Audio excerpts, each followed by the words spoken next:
Hi everyone, it's Josh with Talk About Trek, and we are back today because we're going to talk about John Peele's The Death of Princes.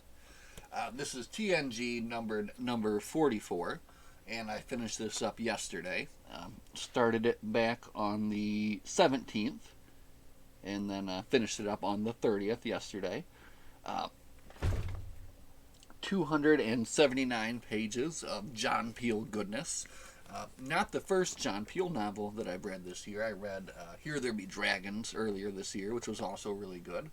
But let's kind of jump into what we see here with The Death of Princes. So, from the cover, the crew of the USS Enterprise must cure a plague and preserve the Prime Directive.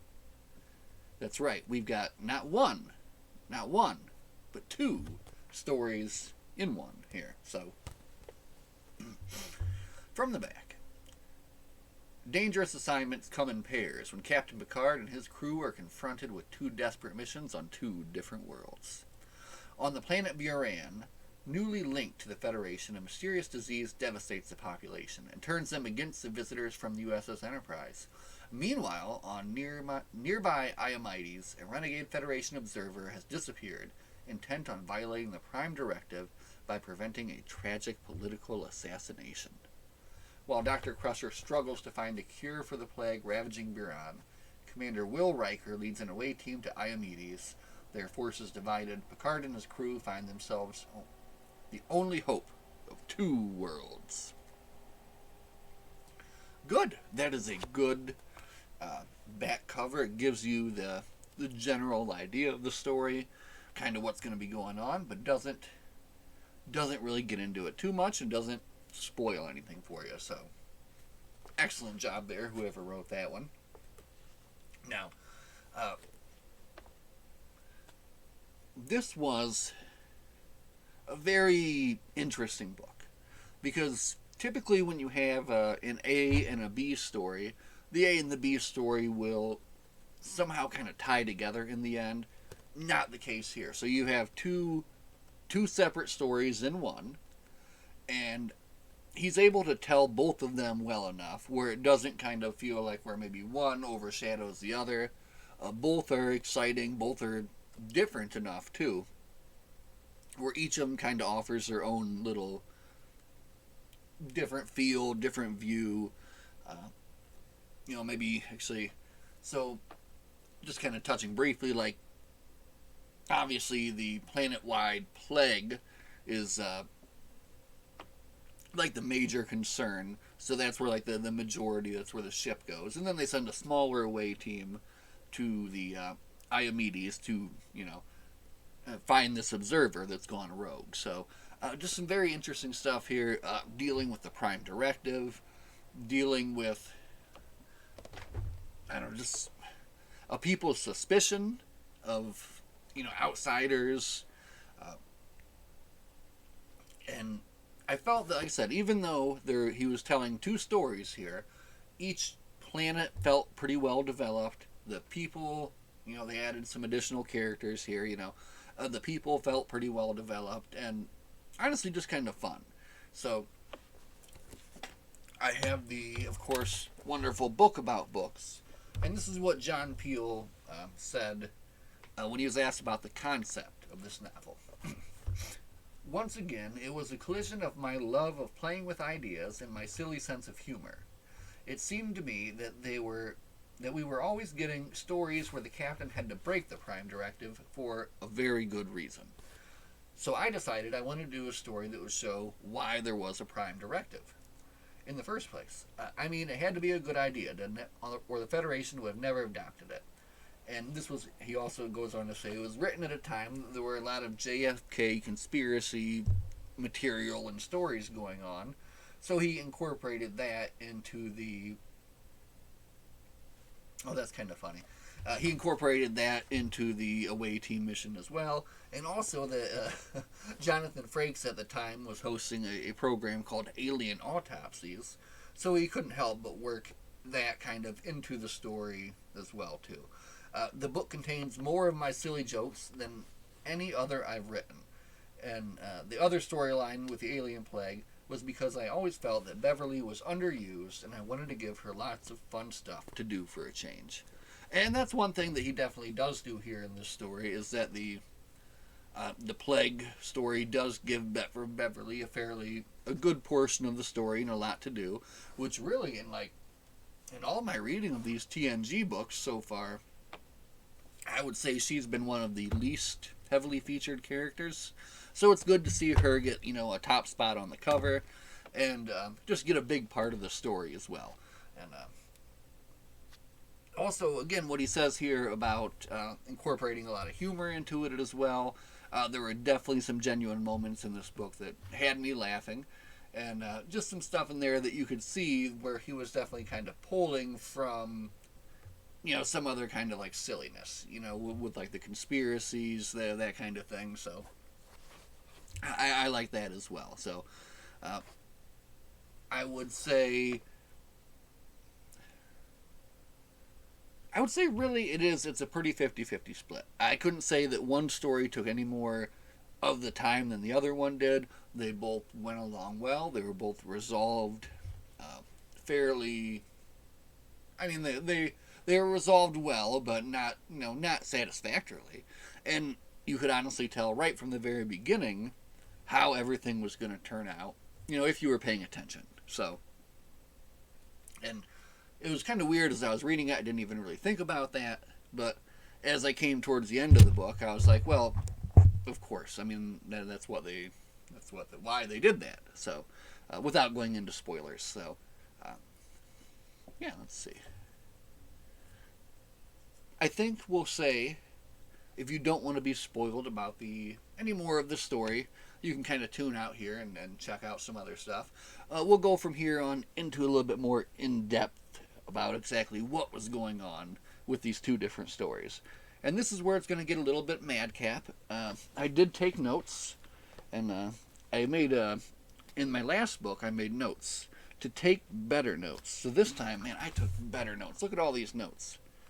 But my handwriting is very bad, and sometimes I struggle to read my own notes even. But this will help guide us along as we go through the major plot points, the major characters, and what I liked, what I didn't like about A Death of Princes by John Peel.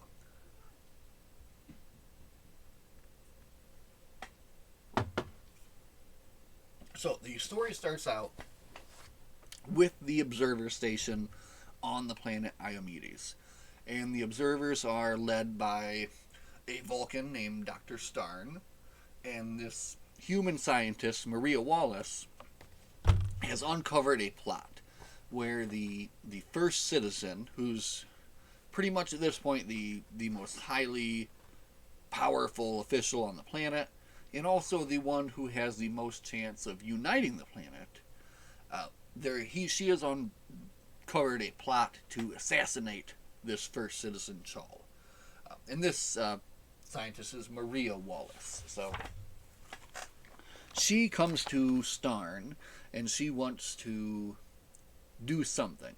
She feels that even though the Prime Directive forbids interference in a situation like this, where they're so close to having like a unified government, they should do something to stop this assassination attempt. He says no, she agrees, but then she later sneaks out. Uh-oh, she's going to do something she shouldn't. So that's how the story begins. And then it goes to the Enterprise. Actually, then it goes to the planet Burani. And the planet Burani is, well, first off, the Iomedes are just a very human-like race. I think maybe some additional nose ridges or something like that. But other than that, basically look like humans. But the Burani are like an avian species. So they have wings, beaks, and all that stuff. So their planet is kind of designed for that. But on Burani, there is a terrible plague going on. And you come in to meet the kind of the prince of Burani, who is actually moved the country into like a democratic position, and is also, from that, had their planet vote to join the Federation. So they're very new members of the Federation. However, it was like a very close vote. So they're kind of a bit suspicious, and now this plague is going on too. So with that happening as well, they're extra suspicious of outsiders. But Jakara is, looking for help, basically. Looking for help from anything he can get for his people. The plague is like a definite killer. There's no recovery from it. And the doctors are basically saying, within about 2 months, the whole planet's going to be taken over by this. So, back on the Enterprise, you get a classic briefing chapter where kind of Picard goes over all the details about what's going on. And one of the issues that's going on is there was recently a visit to the planet by an Andorian trader. So now these people on Burani are thinking that they are the ones that infected them and are very suspicious then of outside help. So then at this point in the story, the Enterprise is quickly en route to, solve this plague problem when they get a call from Dr. Starn. And Starn briefs Picard and Riker and everybody on what's going on. And then they have to decide who else is going to go. They have to send a shuttle and an away team so that the ship can go to the plague and the away team can head to the planet. Riker needs people that can kind of think out of the box, so he heads on down to the holodeck, and who is he going to pick? Who's down there in the holodeck hanging out, of course? It's Barclay. And Barclay's at this point engaging in a kind of a rock and roll fantasy situation where he's like the lead guitar of a popular futuristic band, as he always does, but he's excited to join the away team, and maybe a little bit too excited as well. And so he's kind of, we want to make sure he's taking it seriously, So they have to undergo minor cosmetic changes, and then they take off in their shuttlecraft. Dr. Crusher, in the meantime, is trying to find out as much information as she can about the plague, about what's going on the planet, and is running into a brick wall because these people do not want to cooperate with outsiders whatsoever. So they're constantly shutting her down. They don't want to give her any additional information or anything like that. So the away team arrives, or kind of gets briefed on the planet as they're heading towards it. And that's when they learn like a little bit more about what's going on. And they're like, they're kind of right on the cusp of possibly achieving warp technology. But one of the problems that the planet has is it's currently still a very male-dominated society. So currently, I think Counselor Troy is kind of going over the notes saying, like, just within the past 20 years, women got the right to vote, and they don't currently hold any positions of power or anything like that. So that's one of the negatives that she points out about the planet. What else do we got here? Oh, okay. But then, as they're on their way to the planet, the observation post gets assaulted. So this kind of very meticulous, trooper named Tarmac assaults the post, kidnaps Starn, murders maybe 6 or 7 of the observers, and escapes with Starn. So there's so much going on in this, so I think I need to split it up here at this point. So let's stick with the story of Iomedes and the away team, and then we'll finish that, and then we'll return to what's going on Burani. So at this point, you have they arrive on the planet. Of course, they have the shuttle remain in orbit, and they beam down Troy, Barclay, Kessler, a security agent, and or security officer, and Riker, of course. And they beam down, and they get down to the observation post. They help secure it, take care of all the deceased people and all that. And then they have to come up with, what is their plan from here? What can they do? Obviously, they know that since they found this post, they must have gotten to the observer that left, Maria Wallace. So they have to find Maria Wallace. They have to find Dr. Starn. and they have to do all this without revealing themselves and without breaking the Prime Directive as well. So this part of the story, uh, again, it's a serious story, but this is where he kind of definitely injects a lot of the humor that he was talking about. And one of the parts that really got a good laugh out of me was when they're coming up with the plan and kind of things are all coming together. And at the end of the chapter, Barkley says, "I love it when a plan comes together." And just, I mean, that got a good laugh out of me. That's like one of those kind of little inside fan service jokes that, not everybody's going to get. But when somebody does get it, it's going to hit them in the right way. And it's going to be good. And it got me. And it was pretty good. So, anyway, they decide basically they have to divide up into two separate teams. So they're going to send Troy and Kessler to retrieve Dr. Starn's body.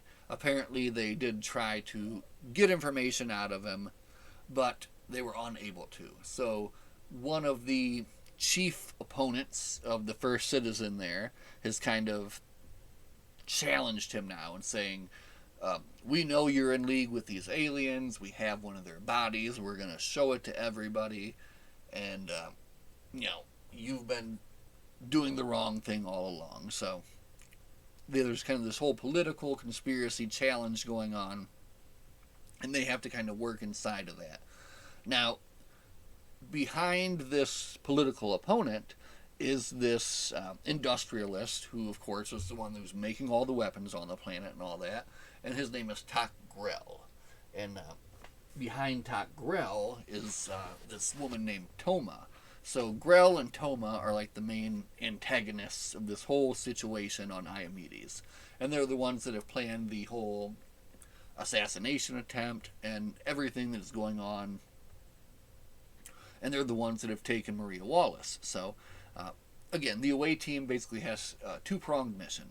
Troy and Kessler are going to go get Dr. Starn, destroy his body, and then with Barkley, Riker, and who else? The other security officer, anyway, going to Grell's estate to try to recover Maria Wallace. So this is where like the main action kind of comes in the story.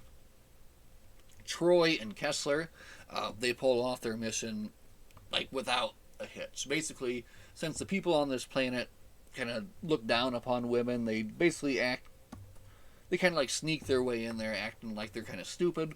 They're able to get directly down into the autopsy room, set up their bombs, blow it up, and escape, basically without a hitch.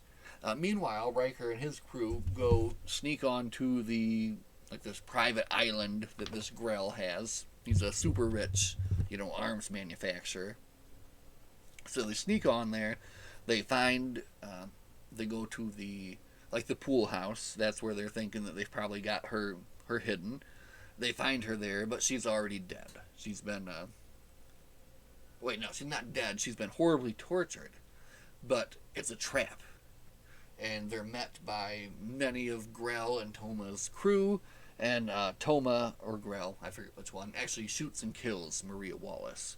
So these two, and just, gangsters or whatever now, kind of just take them hostage, and they kind of sit and watch their whole plan go into motion. So, now their plan, of course, was the assassination attempt on the first citizen, and the sad part about this is, obviously, the crew of the Enterprise can't do anything to stop that. So the assassination just goes through without a hitch. This Tormac, who was in charge of the storming of the place before, he's the one that does it. He's able to kill the first citizen, but he does not make a clean getaway, and he's caught. And then also the conspirator, inside of the first citizen's office, is also caught. So, the whole thing kind of starts unraveling for Toma and Grell. And then even between them, Riker and them are kind of introducing, some bickering back and forth between them, because she wants to be the one who's, it was her plan, but then he's the man, so he wants to be in charge, as it is, on this planet. So, a lot of interesting stuff that happens there. But basically, Riker, Barclay can kind of sit there and watch as the whole thing just unravels right in front of them. And they kind of just wait until the proper moment when things are bad enough and the bad guys are distracted bad enough, where they're able to, take enough advantage, distract the guards, knock them out, get some weapons, and take control of the situation. And it's kind of funny. It's like right when they do that, Troy and Kessler come in, eager to save them from the situation they were in. So, had they not been able to get out of it, they would have been saved by Troy and Kessler coming in to save the day. So with this story, how it ends up is, of course, the first citizen is dead, and like the whole country is in an uproar. But with the political opponent's story about aliens being wrecked since the alien's body was destroyed and he has no proof. And in addition to doing that, they've also kind of planted some evidence there to kind of, point the people in the right direction about who actually did this. So, they do that. So again, the whole planet knows that Grell is behind this, and the police are already on their way to get Grell. So, Riker and crew basically beam out at that point, where Grell and Toma, I think, get into a fight, and eventually he kills her, and he kills himself after that. And that's kind of that whole thing ends. A nice way that this story ends, though, is that the wife of First Citizen Shaw, Madame Shaw, who apparently was the one that had most of the ideas anyway, makes this very lovely speech, after the death. And then they're told later on in the story that she is kind of the head runner, the forerunner for First Citizen of the planet. So it's very interesting that, I don't know, it's a cool story. Like, it shows again the Prime Directive and like why you can't mess with it, and again why you would want to do something, because you feels like you would want to stop this from happening, right? But you can't stop it from happening, and because they didn't, the planets, it took the turn it was supposed to take, So it's just a very interesting story there, and that's how kind of that part of the story ended up. Back on the planet Burani, there's a kind of a conspiracy to unravel here. So on Burani, Dr. Crusher is trying to track down the source of the plague, first off, and that's hard to do because they are not cooperating. So she's able to work with a local doctor who eventually kind of starts to trust her to get her patients that she can scan. So she's able to start scanning, start learning some information, learning more about the disease, and she's able to find out some very upsetting things about it. First off, the disease is very good at killing the Burani. Too good. Basically, if they get it, they're dead. So she kind of comes to the conclusion that this is something that had been manufactured solely to kill these people. So that's what she comes up with so far. Now Picard, in the meantime, kind of takes a bigger part in this book. He becomes close with Jakera, who's the kind of the prince of the planet, the one who's introduced all of these new democratic reforms that his father, Jafera, maybe is not such a big fan of. So Jakera is basically up to doing anything he can to do to save his people. So Picard sends Worf on a mission to follow the trail of the Andorian traders that were there on the planet. And when Worf and Ro arrive at the traders' vessel, which they track down, they find everyone there dead, poisoned by a similar sort of plague. So armed with that information and the dead bodies of the Andorians, they go back to Dr. Crusher. Dr. Crusher is able to kind of put more information together, and they determine that this poison is something. There's a native element on this planet called Phaeorin or whatever, and it's this element that kind of makes the poison work. So if they can scan for this element, they can track down, where it came from and who did it. So they're able to do that, and sadly enough for Jakara, they find out that, well, this is after, unfortunately, Jakara infects himself with this to try to help track down what's going on. But he finds out that his fiance is the one who is behind everything here.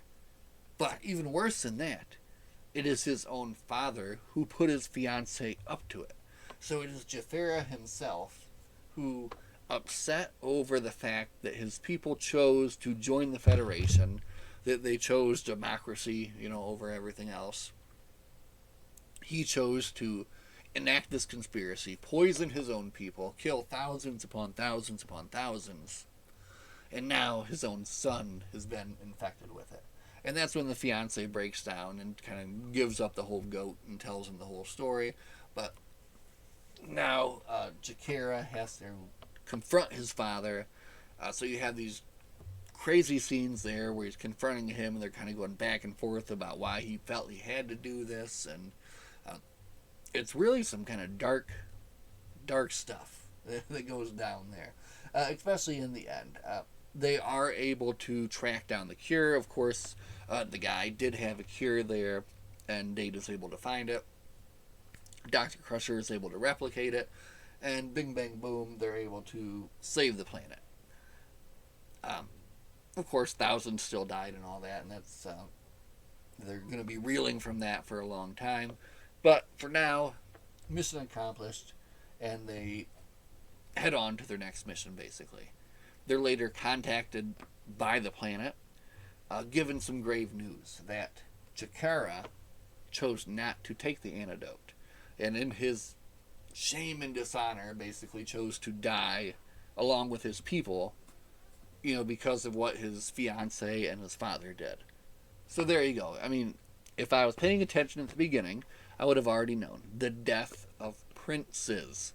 I should have known, of course, that both of these planetary leaders would die, because otherwise the title wouldn't make sense, right? But it was the death of these leaders that, I guess, kind of moved their planet into the next stage. Maybe not so much with Jakara, but for a people like his, which maybe are more like the Klingon people, where they're looking more at honor and that kind of stuff, it was something that kind of maybe wiped the stain clean off of his family or whatever, so that their people could go forward with less shame in what went down there. So yeah, man, that was fun. What a good book. 2 stories for the price of 1, both of them good. You got a Dr. Crusher feature here, and you've got a lot of laughs. So I had a good time with the Death of Princes, but it's time for something new, and we're gonna move on to something non-Star Trek for a little bit here in the month of December. But what we do definitely have to catch up on is going to be some Star Trek comic reading. I am woefully behind on a very large stack of Star Trek Defiant. There's a new motion picture comic. There's so much. So as we read something different, we'll also be mixing in some comics, because we need to talk about those too. There's some fun stories going on there, and I'm excited to get into them. So that's all we have for now. Thank you all so much for sitting with me and talking about a Star Trek book for 28 minutes and 45 seconds. As always, everybody, live long and prosper, and we'll see you all in the next video.